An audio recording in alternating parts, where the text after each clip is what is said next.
आपके मन में यदि कोई शंका हो तो उसे अपने आराध्य से कहने में संकोच नहीं करना चाहिए।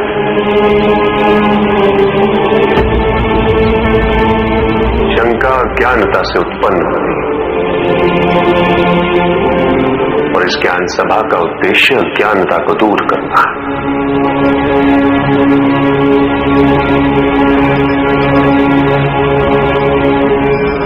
ऋषि भृंगी,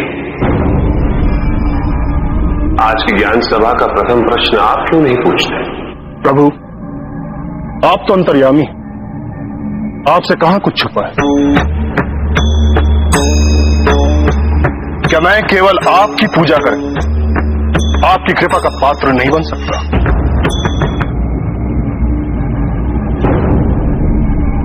क्या मेरी भक्ति संपूर्ण नहीं है? क्या मुझे सर्वव्यापी महादेव तक पहुंचने के लिए भगवान विष्णु की, ब्रह्मा जी की, देवी लक्ष्मी की, देवी सरस्वती की या फिर देवी पार्वती की पूजा करनी अनिवार्य है? भक्ति हेतु यदि कुछ अनिवार्य है तो केवल भक्ति ही।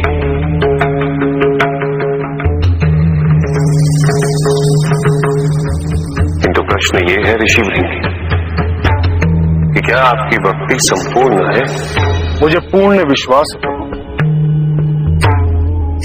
विश्वास और भ्रम के बीच की रेखा अत्यंत महीन होती है।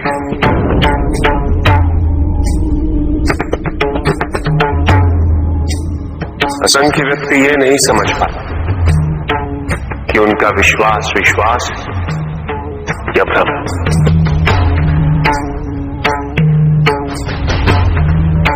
आपने कहा कि मैं सर्वव्यापी। प्रभु, ये मैं नहीं कहता, ये तो परम सत्य है। सारा संसार इस सत्य से अवगत है। ऋषि भृंगी, मुझ तक पहुंचने के लिए किसी और की आराधना अनिवार्य नहीं।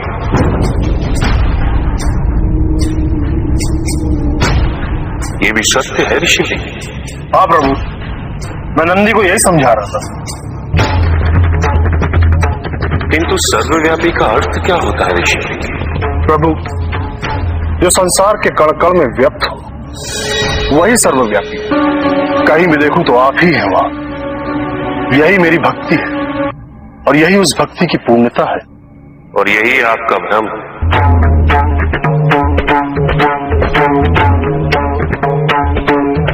यदि आप मुझे सर्वव्यापी मानते तो नारायण में भी आप मुझे ही देखते। ब्रह्मदेव में मुझे पाते, देवी सरस्वती, देवी लक्ष्मी और देवी पार्वती को नमन करते हो। आपको मुझे नमन करने की अनुभूति होती, मुझे पाने की अनुभूति होती।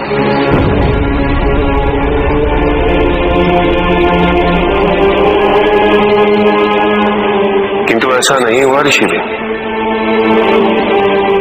और इससे ये स्पष्ट होता है कि आपकी भक्ति संपूर्ण है।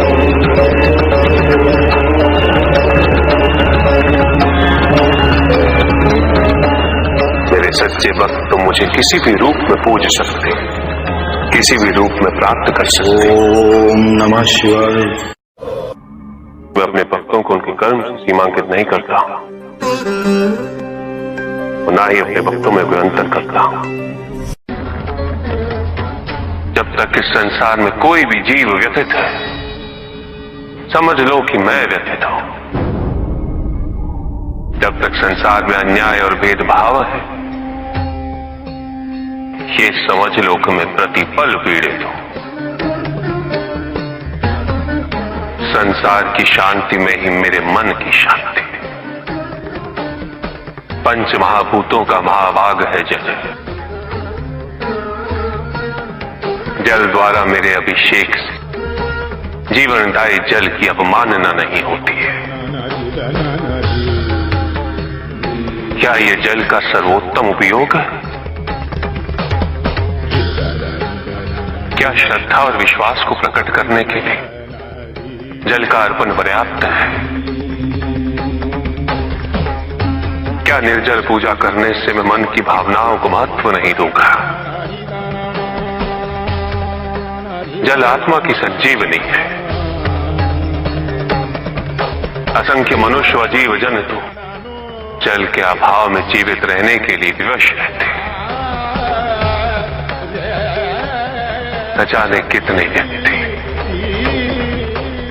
जल की एक बूंद के लिए तिरछित रहते हैं।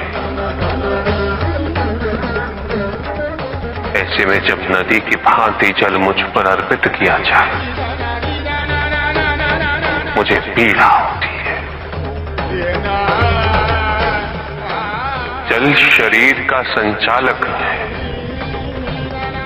यदि मेरे भक्त इसे जीवन सुरक्षा हेतु अर्पित करेंगे, मैं तब भी मदद हो उठूंगा। बेलपत्र मुझे अति प्रिय है।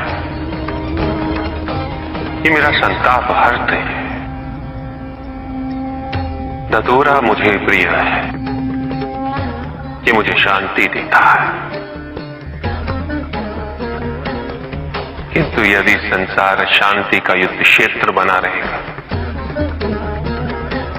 मेरे स्वजनों के बीच सदैव महायुद्ध छिड़ा रहेगा,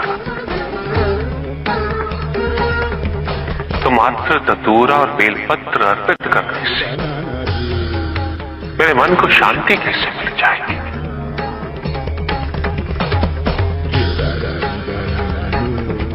मेरी पूजा संपन्न कैसे हो जाएगी?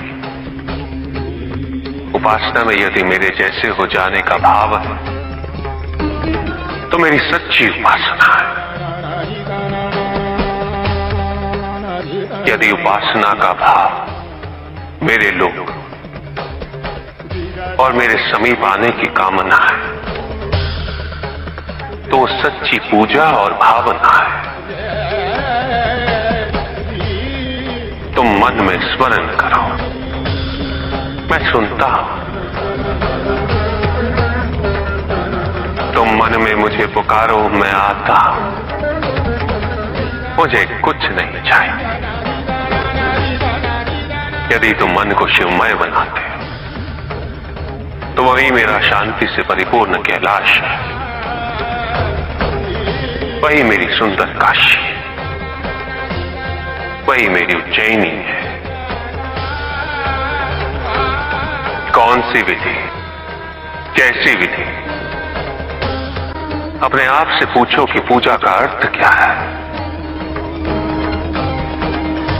पूजा तो केवल एक माध्यम है मुझ तक पहुंचने का, मुझसे जुड़ने का, मुझसे एक होने का। किंतु जो मुझे ही विभाजित कर दे, वो मुझसे एक कैसे हो सकता है? कैसे जुड़ सकता है मुझसे?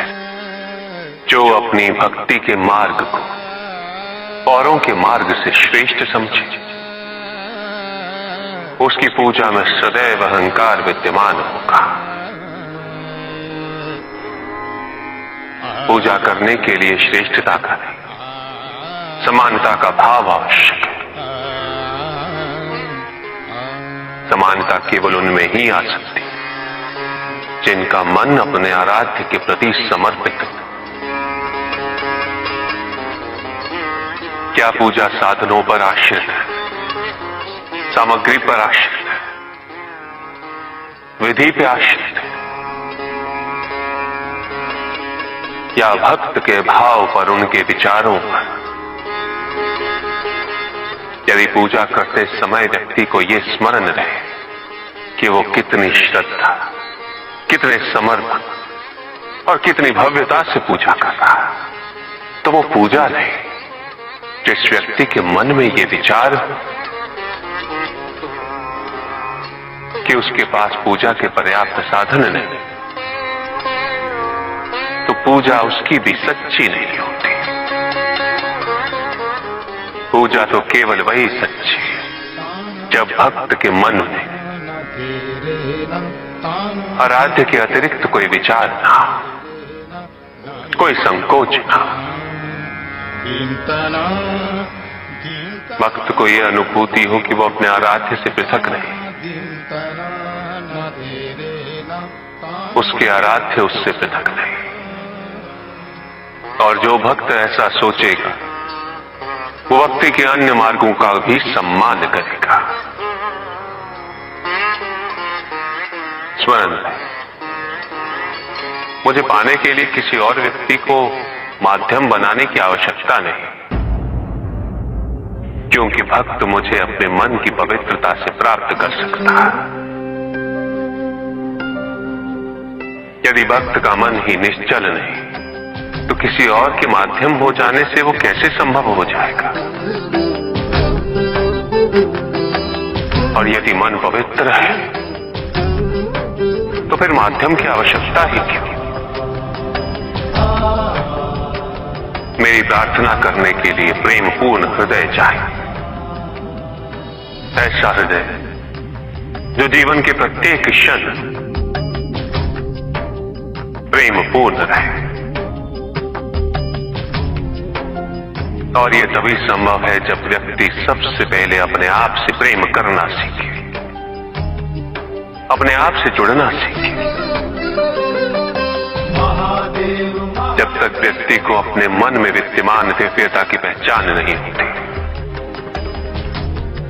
वो दूसरों में भी उस दिव्यता को नहीं देख सकता।